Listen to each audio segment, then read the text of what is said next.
Bonjour à tous. Alors, je vais répondre à une question qu'on me pose assez souvent en privé et même des fois en consultation. Les gens attendent que je dise le fameux mot magique dans les relations, les liens.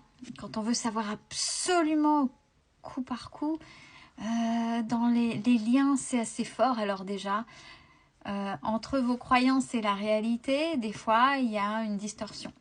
Et la distorsion, ça va être la dépendance affective, qui va vous faire dire avec l'ego, et ce qui peut se dire sur la toile, et c'est pour ça que moi j'ai arrêté de le dire, et j'ai arrêté de faire des tirages spécifiquement là-dessus.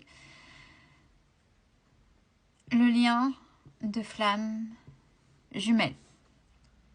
Non pas que j'y crois pas, bien au contraire.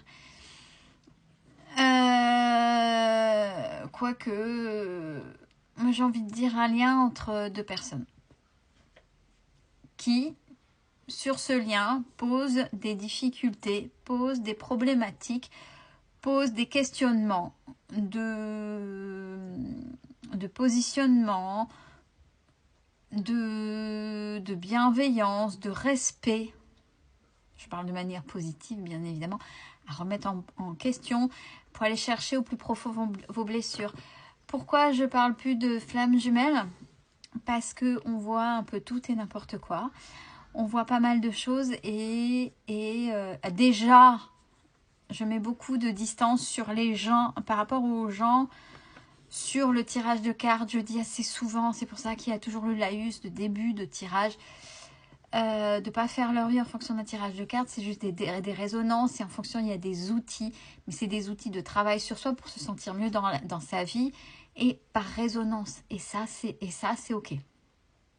Par contre, si je viens parler de flammes jumelles, comme on voit tout et n'importe quoi, les gens vont aller s'enfermer dans un lien où, de toute façon, pour eux, automatiquement, et c'est pas automatique, ce n'est pas automatique, on va penser à la fusion, à la réunion, etc. Et il y en a qui vont me dire, ouais, elle dit n'importe quoi, et c'est pas grave. Vous pensez, vous dites ce que vous voulez. Moi, au départ, j'avais le même discours, hein. Ouais, forcément, et machin, et vous en êtes où par rapport à un parcours flamme jumelle? Ouais, youpi. Et beaucoup de gens s'y retrouvaient. Non, on parlait ni plus ni moins de la dépendance affective et des blessures qu'engendrait cette dépendance affective. Et aller rechercher l'origine des blessures. Et pour une grosse majorité de personnes, cette dépendance affective et ces blessures qui ont été travaillées, en fait, là où on pensait que c'était un lien... un lien, une relation flamme jumelle, ça n'en était pas une, c'était simplement une relation karmique, on peut dire. Allez, karmique. Karmique pour pouvoir travailler sur soi. De toute façon, toutes les relations, qu'elles soient sentimentales ou autres, en fonction de la relation telle qu'elle et en fonction de qui vous êtes, ça va venir vous chercher dans le bon ou dans le mauvais, avec des fois des déséquilibres, ça vient vous chercher, c'est ça, c'est le quotidien. Mais spécifiquement dans les relations, les liens flammes jumelles, beaucoup trop de gens s'enferment dans leur propre souffrance. Et j'avais pas envie de véhiculer des croyances comme ça. Pour moi, ce n'est pas juste. Ce n'est pas juste. Après, ça appartient à chacun, mais les gens, quand ils souffrent, quand ils sont malheureux et qu'ils espèrent que l'autre va revenir, etc., c'est forcément FJ parce que ça fait tellement mal et que ça ressemble tellement à ça. Non, c'est pas ça. C'est un lien entre deux personnes. Et sur ce lien, il y a une toxicité. Alors, soit on arrive à l'apaiser, ce soit bienveillant, on revoit le respect, les blessures, etc. Peut-être qu'il y aura un retour ou pas, dans cette vie-là, ou pas, plus ou moins rapidement, ou pas du tout. Mais c'est surtout le réveil de soi, son positionnement, le travail sur soi qui est le plus important pour que dans une future relation avec la même personne ou une autre personne, ce soit une relation de respect, d'amour et de bienveillance. C'est pas dans le monde des bisounours parce que même si dans un couple bienveillant, il y a toujours des dissonances, il y a toujours des divergences, mais c'est comment les résoudre de manière alignée et adulte.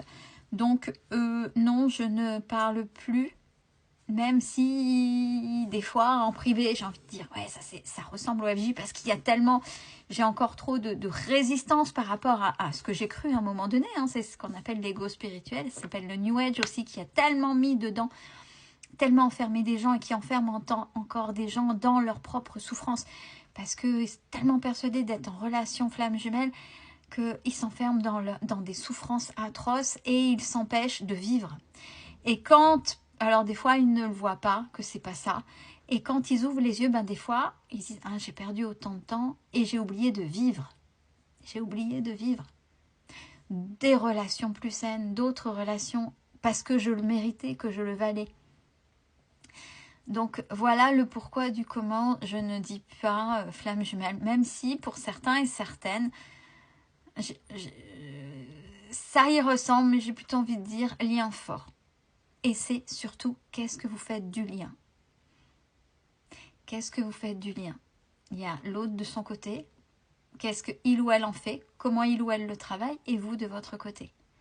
Qu'est-ce que ça vous a appris pour grandir? Pour revenir avec l'autre, et quand on grandit, c'est est-ce que l'autre était fait véritablement pour moi, pour une relation saine, ou est-ce que c'était quelqu'un qui était juste là pour me réveiller, appuyer sur mes blessures? À vous de voir, moi c'est comme ça que je l'entends, donc vous ne m'entendrez plus parler de flamme jumelle telle que je peux l'entendre parce que trop d'informations erronées, de faux espoirs sur les réseaux plutôt que de conscientiser un véritable travail d'alignement sur soi. Voilà, prenez soin de vous.